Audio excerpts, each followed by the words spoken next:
Bwana Yesu asifiwe. Ikiwa leo ni Sabato ya tarehe 28 mwezi wa 3 mwaka 2026, ninaitwa James Mgonda. Tuweze kupata tafakari fupi kutoka katika kitabu cha Ufunuo sura ya 2 na sura ya 3. Ujumbe wa Yesu kwa makanisa 7. Yesu anayaandikia makanisa 7 yaliyoko Asia. Ukisoma katika kitabu cha Ufunuo sura ya 1 aya 19 kuendelea, pale makanisa yametajwa, na hivyo ninataka nikutajie baadhi ya makanisa na sifa chache ama miaka kidogo na nyakati zao, kama ambavyo Yesu alishusha ujumbe huo. Yesu anaanza kuandika kwa mfumo na kwa kanisa lililoko. Huo ndio mfumo ambao umekuwa ukitumika katika uandishi wa jumbe hizi 7 kwa makanisa 7 haya yaliyoko Asia. Kanisa la kwanza ambalo Yesu analeta ujumbe ni kanisa la Efeso. Kanisa la Efeso ni kanisa la mitume, kanisa la karne za awali kabisa. Ni kanisa la tangu mwaka wa 31 mpaka mwaka wa 100. Ni kanisa la mitume ambao walitawanyika baada ya Yesu kupaa mbinguni kwenda kueneza Injili. Kanisa hili liliishi kwa umoja na ni kanisa la kwanza kabisa ambalo lilianza kueneza Injili mara tu baada ya Yesu kupaa mbinguni. Waliahidiwa ya kwamba watapokea nguvu kisha kuwaijilia Roho Mtakatifu. Kusoma katika kitabu cha Matendo ya Mitume sura ya 1 aya ya 8. Hili kanisa linaandikiwa ujumbe, na miongoni mwa jumbe ambazo Yesu analeta, anasisitiza sana upendo na umoja. Na kwa kweli ni kanisa ambalo lilikuwa na umoja wa kiutume. Ukisoma katika kitabu cha Matendo ya Mitume sura ya 17 aya ya 6, Biblia inaeleza ya kuwa kutokana na Injili walioieneza, dunia ilikuwa turned upside down, kwamba iligeuzwa kichwa chini miguu juu, ilipinduliwa kwa sababu ya Injili. Lakini kanisa la pili ambalo Yesu analeta ujumbe ni kanisa la Smyrna. Hili ni kanisa tunasema the persecuted church, kanisa lililoteswa, kanisa lililopitia mateso. Kanisa la tangu mwaka wa 100 mpaka mwaka wa 323. Mwaka wa 100 mpaka mwaka wa 323. Ni kanisa ambalo limepitia mateso. Katika Ufunuo sura ya 2 aya ya 10, Biblia inasema na yajua Biblia inasema ya kuwa baadhi yenu mtatupa gerezani, mtapitia mateso kwa kipindi cha dhiki ya siku 10. Siku 10 za kiunabii katika kanuni ya mwaka mmoja kwa siku na siku moja kwa mwaka. Siku 10 ni miaka 10 ya unabii, ambayo hiyo miaka 10 ni miaka ya utawala wa Diocletian. Wakati wa utawala wa Kaisari huyu wa Kirumi, Wakristo waliteswa sana kwa kipindi cha karibia miaka 10. Wengine walinyimwa uraia, wengine walinyang'anywa mali zao zilitaifishwa na serikali ya Kirumi, wengine waliliwa na wanyama. Kusoma katika kitabu cha Waebrania sura ya 11 kuanzia aya 37 imeelezwa. Kwa hiyo hili kanisa la Smyrna ni kanisa ambalo liliteswa, lilipitia changamoto. Lakini kuna kanisa linalofuata linaitwa kanisa la Pergamo. Kanisa la Pergamo limeanza mwaka wa 323 mpaka mwaka wa 538. Tunaliita ni kanisa lililo compromise, kanisa lililoshikana mikono na upagani. Ni kanisa ambalo kipindi hicho kuna Kaisari au kiongozi mmoja wa Kirumi anaitwa Konstantino. Konstantino aliupokea Ukristo kutoka katika imani za kipagani, akaingia katika Ukristo, na hivyo akaingia pamoja na imani zake za kipagani. Kutokana na ushawishi wake wa kisiasa na wa kidini, kanisa la Pergamo lilijikuta likichanganya imani ya Kikristo na imani ya kipagani. Hili kanisa la Pergamo ni kanisa ambalo limeshikana mikono na upagani. Huu ni ujumbe pia ambao Yesu analiletea kanisa hili ili liweze kurekebisha na kurekebika. Lakini kanisa lingine linalofuata baada ya Pergamo linaitwa Thiatira. Kanisa la Thiatira ni kanisa la kipapa. Ni kanisa ambalo limeanza mwaka wa 538 mpaka 1517. Ni kanisa la kipapa. Kwa sababu gani? Upapa ulianza kuchanua mnamo mwaka wa 533 baada ya mfalme wa Rumi ya Magharibi Justinian kuweza kumpa papa mamlaka kama kiongozi wa makanisa yote ya Kikristo. Na tangu hapo mwaka 532 kuendelea, upapa ulianza kupata nguvu, kupata hatima yake ya kimadaraka, kidini na kisiasa. Na ndiyo maana tunasema kanisa la Thyatira ni kanisa la kipapa, kanisa la kuinuka kwa upapa, kanisa la tangu mwaka wa 323 538 mpaka mwaka 1517. Lakini kanisa linalofuata ni kanisa tunaliita Sardi. Kanisa la Sardi tunaliita ni kanisa la wana matengenezo wa dini, kanisa lililoanza mwaka wa 1517 mpaka 1798. Kanisa la karne ya 16, kanisa la Sardi, kanisa la kuinuka kwa wana matengenezo wa dini. Waliibuka wakipinga mafundisho ya kanisa Katoliki. Tunaona wana matengenezo wengi, akina Savonarola, John Wycliffe, Jerome, John Huss. Tunaona wengi, tunamuona Martin Luther, John Wesley. Wengi sana katika karne ya 16 waliuawa. Kwa mfano, John Calvin aliweza kuchomwa moto katika tanuru, pamoja na wana matengenezo wengi wengine. Mfano, Uingereza wana matengenezo 387 waliweza kuuawa chini ya utawala wa Mary the Blood. Hili ni kanisa la wana matengenezo wa dini. Walikuja na mafundisho mengi, sola scriptura, sola gratia, wakisisitiza usomaji wa Biblia, wakisisitiza kuokolewa kwa neema na sio kwa matendo. Kipindi hicho vyeti vya msamaha viliuzwa, vyeti ambavyo vilisainiwa na papa, na vyeti hivyo ilionekana yule aliyekuwa na viuza anaitwa John Tesley. Alikuwa akifundisha watu mara tu kinunua cheti, sarafu inapodondoka katika sanduku, roho ya marehemu inaruka katika chemba za pagatori, yaani toharani, na kwenda mbinguni.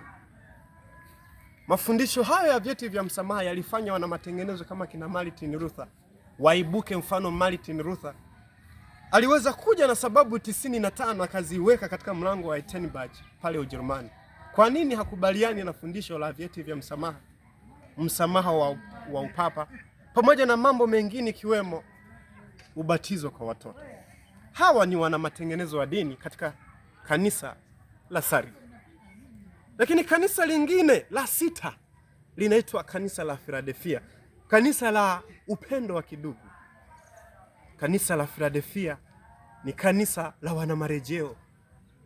Katika kipindi hiki walitokea watu wengi katika Ulaya, walianza kulinganisha vitabu vya Danieli na Ufunuo.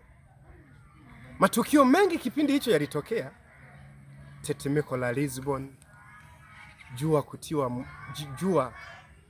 kutiwa giza, mwezi kugeuka damu, na matukio mengi yaliyowafanya waanze kuinuka na kulinganisha matukio ya Mathayo 24 aliyoyasema Yesu ya nyakati za mwisho, wakihusianisha na unabii uliotabiriwa na nabii Danieli katika Danieli sura ya 8 aya ya 14, ya kwamba patakatifu patatakaswa asubuhi na jioni.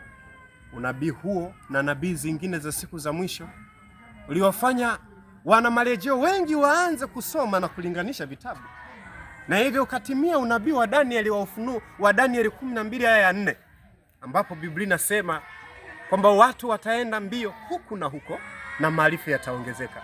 Hayo hayakuwa maarifa ya sayansi na teknolojia kama wengi wanavyofundisha. Maana ya awali ya andiko lile ilikuwa ni maarifa yataongezeka katika kusoma kitabu cha Danieli na Ufunuo. Na kwa kweli maarifa yaliongezeka, Biblia nyingi zilichapishwa, unabii ulianza kufundishwa, na vitabu vya Danieli na Ufunuo vilianza kulinganishwa. Hapo waliibuka wana marejeo wengi: John Baptist, James White, Ellen G. White, John William, na wengi wakaanza kusoma Na hapa ndipo tunapata wengi walianza kutabiri matukio siku za mwisho. Wengine wakisema Yesu angekuja miaka ya 1843. Wengine wakisema Yesu angekuja miaka 1844. Matukio haya ya utabiri wa ujio wa Yesu mara ya pili yalitengeneza kitu kinachoitwa the great disappointment, kukata tamaa kukuu, ambako kulileta the night cry, kilio cha usiku wa manane. Wengi waliuza mashamba, wengine waliacha shule, na waliliibuka fundisho la kiroho linalodai kuachana na anasa, kiasi kwamba watu kumiliki wake kuwa katika ndoa ilihesabika kama anasa ya kujinajisi, hivyo kuwa zuio la ujio wa Yesu mara ya pili kama sehemu ya maandalio. Yesu hakuja, wengi walirudi nyuma, wengi walikata tamaa. Lakini kilitokea kikundi cha watu wachache ambao walianza kulinganisha maandiko. William Miller alikosea wapi katika utafsiri? Katika tafsiri ya Danieli 8:14. Kundi la Ellen G. White, kundi la James White, kundi la Hiram Edison, kundi la kina Joseph Bates na wengine walianza kulinganisha William Miller alikosea wapi. Baada ya kujifunza, wakaja kuona unabii huu wa Danieli 8:14, William alikosea kidogo, ya kwamba Kristo alikuwa akihama chumba cha kwanza cha patakatifu kuingia chumba cha pili cha patakatifu. Na hivyo pale katika Danieli 8:14 unabii ule haukuwa unahusu kuja kwa Yesu mara ya pili. Ali misplace the interpretation, alichanganya maana. Hili ni kanisa la Philadelphia, kanisa la wanamarejeo. Hata sasa sisi ni wanamarejeo, tunarejea ujio wa Yesu mara ya pili, ambapo ujio wake utambatana na matukio mengi kama ilivyotajwa katika Mathayo sura ya 24. Kanisa la mwisho ambalo Yesu analiletea ujumbe ni kanisa la Laodikia. Kanisa hili limetajwa katika kitabu cha Ufunuo sura ya 3 aya ya 15 kuendelea mbele. Biblia inasema, na yajua matendo yako ya kwamba hu baridi wala hu moto. Hili ndilo kanisa kubwa la kanisa hili la Laodikia, kanisa la kipindi cha hukumu ya upelelezi, kanisa la kipindi cha kuchunguzwa, kanisa la kipindi cha huduma ya Kristo ya patakatifu kwa mbinguni. Ni kanisa la watu kulizika, kanisa la watu kutokuwa moto wala uvuguvugu, kanisa la watu ambao ukiwaangalia ni wa Kristo, lakini kwa kweli wamechanganya Ukristo na dunia. Ni kanisa pekee ambalo lina maonyo makubwa sana. Yesu anasema, nitakutapika, nitakutema nje, nitakutema nje. Katika Ufunuo sura ya 3 aya 20 na 21, Yesu anasema, na huu ndio wito wangu wakati huu ninaokupa mtazamaji wangu na msikilizaji wa somo hili.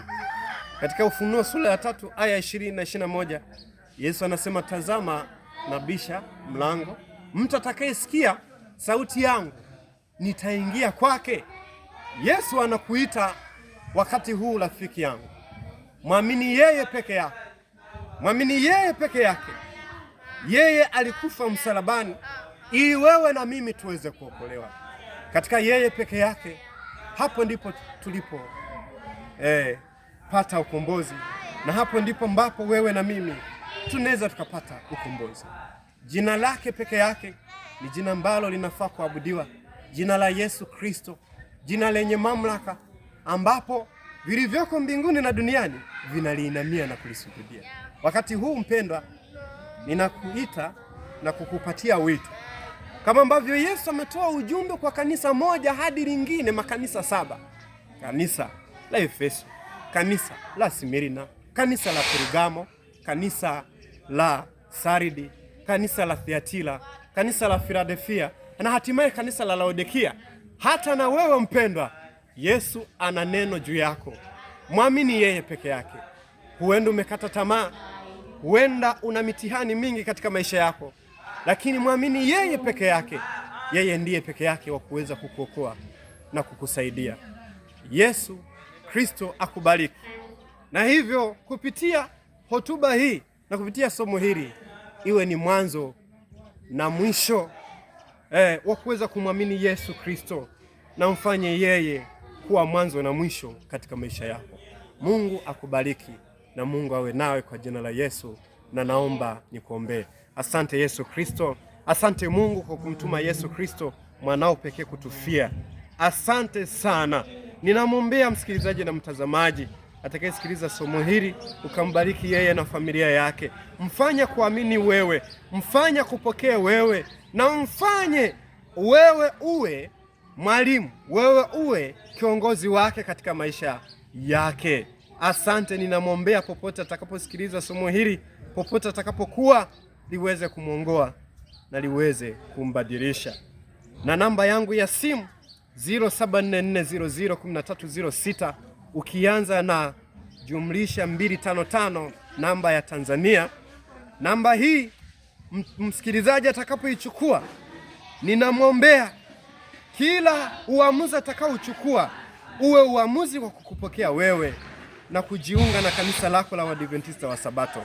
Mungu aweze kumbariki kila atakayesikiliza. Nimemwombea nikiamini kupitia jina la Yesu, Bwana na Mwokozi wetu. Amen.